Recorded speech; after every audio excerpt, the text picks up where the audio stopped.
Esperanza Rising, pages 125 through 129. And on page 125, I'm going to do the squiggle. The next morning, Hortensia put a piece of fabric over the window and set Alfonso next door with Miguel, Juan, and the babies. Hortensia, Mama, and Josefina brought in the big wash tubs and filled them half full with cold water. Then they heated pots of water on the stove and warmed the baths. Esperanza was excited at the idea of getting into the tub. All they had done since they arrived was wash their faces and arms with cold water in the sink. She hadn't had a real bath since she left Aguas Calientes. But it was Saturday, and tonight was the Jamaica, so the entire camp was getting cleaned up. Baths were being taken, shirts ironed, and hair washed and crimped. Hortensia had given Esperanza her bath since she was a baby, and they had an established routine. Esperanza stood near the tub with her arms outstretched while Hortensia undressed her. Then she got in the tub and tried not to wiggle while Hortensia washed her back. She tilted her head back, keeping her eyes closed, while Hortensia rinsed her hair. Finally, she stood up and nodded, which was Hortensia's signal to wrap the towel around her. Esperanza went to one of the wash tubs, put her hands on the side, and waited. Josefina looked at Hortensia and raised her eyebrows. Isabel said, "Esperanza, what are you doing?" Mama walked over to Esperanza and said softly, "I've been thinking that you are old enough to bathe yourself, don't you think?" Esperanza quickly dropped her arms and remembered Marta's taunting voice saying, "No one will be waiting on you here." "Yes, Mama," she said, and for the second time in 2 days she felt her face burning as everyone stared at her. Hortensia came over, put her arm around Esperanza and said, "We are accustomed to doing things a certain way, aren't we, Esperanza? But I guess I am not too old to change. We will help each other. I will unbutton the buttons you cannot reach, and you will help Isabel, yes? Josefina, we need more hot water in these tubs. Andale, hurry." As Hortensia helped her with her blouse, Esperanza whispered, "Thank you." Isabel and Esperanza went first, bathing in the tubs, then bending their heads over to wash their hair. Mama and Josefina poured cups of water over them to rinse off the soap.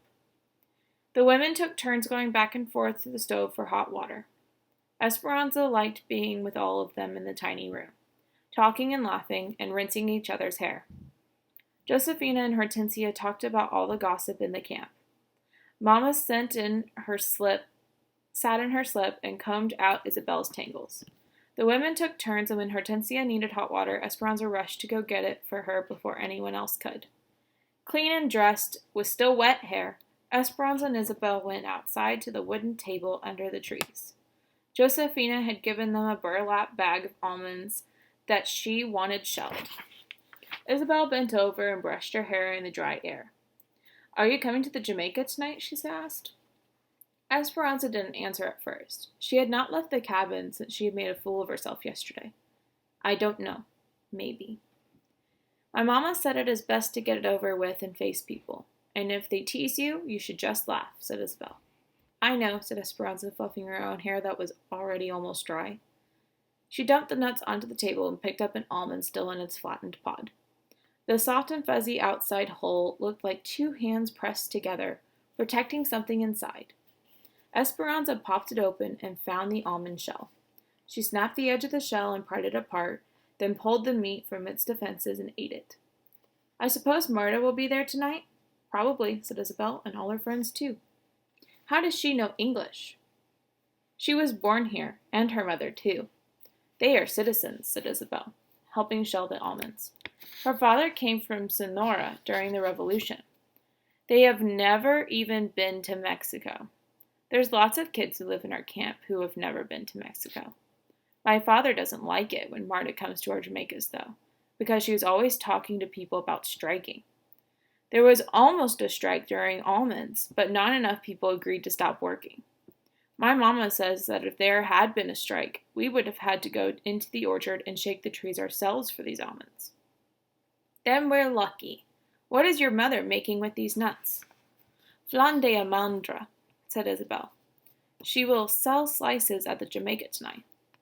Esperanza's mouth watered. Almond flan was one of her favorite sweets. "Then I've made my decision. I will come."